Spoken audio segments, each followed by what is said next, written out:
ng ilong ko o kung hindi siya compatible sa pang-amoy ko, nasusuka ako or kaya nahihilo ko tas hanggang masusuka na ako na manghihina na ako. Ganon yung ano ko, yung symptoms ko.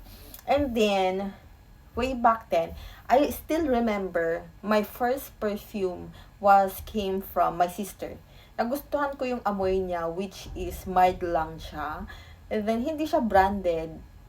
Ano siya, galing din siya sa Watson pero hindi siya branded. Kasi maraming product ang Watson that time sa Pilipinas na hindi naman siya Chanel o hindi naman siya Gucci, hindi siya branded pero yung amoy niya is swak sa pang-amoy ko. Parang ganon. So hiningi ko yun until naubos siya. Tapos naghanap ako ng fit sa pang-amoy ko. Nagkaroon ako ng hanggang dumami ng dumami. Ayan.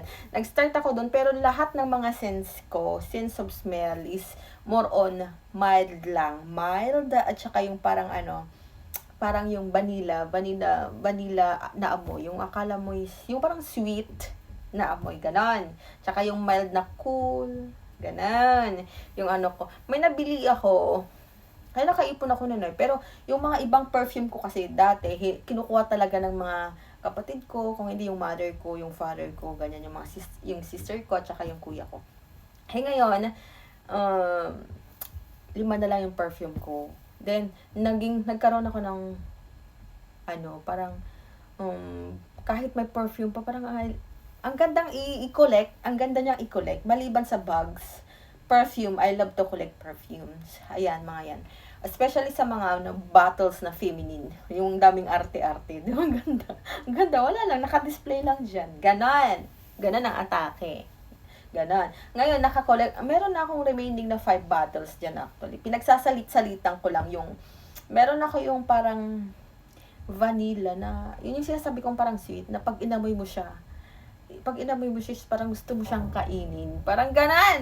Parang pag naamoy mo siya, magugutom ka. Amoy dessert. Ganon ang atake niya, mga mare. Sabi ni Cherry. Ayun na nga.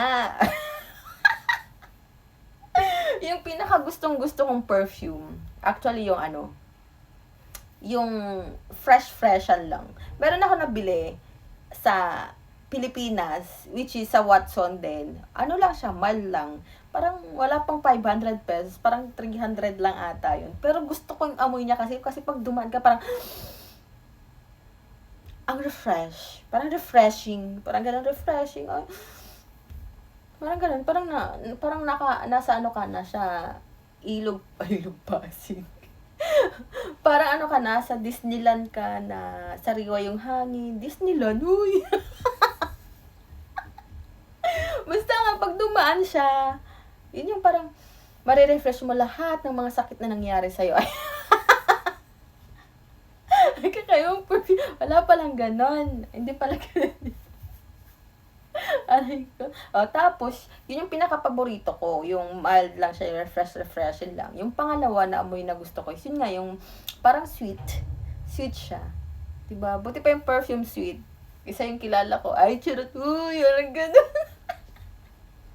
Ngayon, may napanood ako na, lagi ako nag-scroll sa TikTok, nakikita ko to, nagtitrending siya, at marami nang gumagamit, and ang ganda ng feedback niya.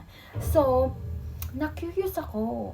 Kasi sabi nila, ang ganda niya, mamahalin, ganito ganyan, expensive daw, ganito ganyan. Oo. Kasi nga, din ako, nagki-crave din ako ng perfume na from Middle East. Kasi, last time, sa aking nakaraan, past tense.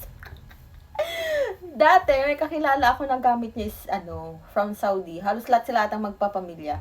Perfume nila from Saudi Arabia. And, it will take long. Tapos, ang ganda, it will last long pala, hindi take long. Ano ba yung long grammar? Ay, ikaw talaga. Ayun! Ang bango niya. Kaya sabi ko, nung nag-trending to, it's an Arab perfume. It's an Arab perfume which is from Dubai. So, meron sila sa TikTok. Actually, meron dito sa TikTok. Nakita ko yan, meron sa TikTok.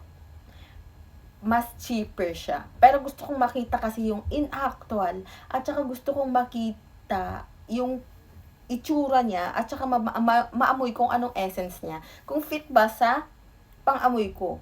Or, baka na naman mairita ako, di ba sayang. So, ang ginawa ko, naghanap ako ng ano, naalala ko kasi may nadadaanan kami dito sa Singapore, which is a Dubai, it's a Dubai store, na it's called Royal Blend, na halos lahat ng product is more on from Saudi Arabia or Dubai. So, pumunta kami doon ng friend ko. Nabudol nga kami. Bumili ako. May sample sila. Pero in fairness, gusto ko yung amoy niya. Kaya, na tayo! Another collection naman. Ito siya. Alam niyo ba, nagulat ako. Totoo nga yung chismis.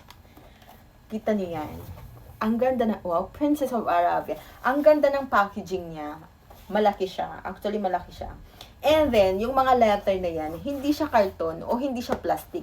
Yung nakapalibot sa box niya is a velvet. Na ano, hindi siya cotton. It's a velvet. So, I like it. I love it. Yung parang, manghihinayan kong itapon yung box niya. Pero, maganda siya. Yan ang maganda sa feedback nito. So, first thing is, ay, magkano bili ko nito? $28. So, $28, 28 Singapore dollars siya. So, i-convert nyo na lang siya, i-times nyo na lang siya sa ano, 44. Yan. Times nyo sa 44, yun ang price nito. Pero, mas cheaper to sa TikTok, I think. So, let's see. Ay, ang bongga, ang syala ng box. Huwag ka palaban. Ang atake. Huwag kayo mga maril.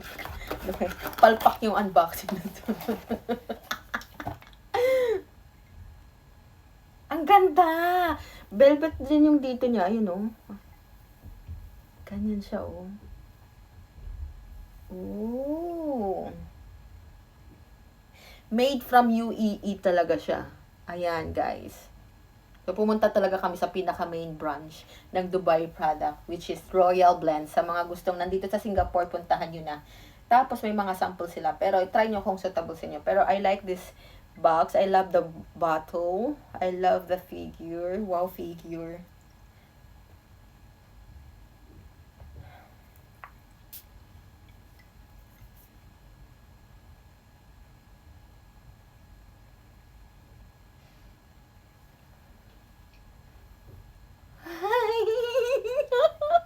Ay, ang bango niya.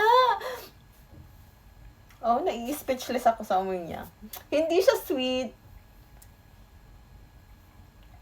Hindi siya mild. At hindi din siya masakit sa ilong.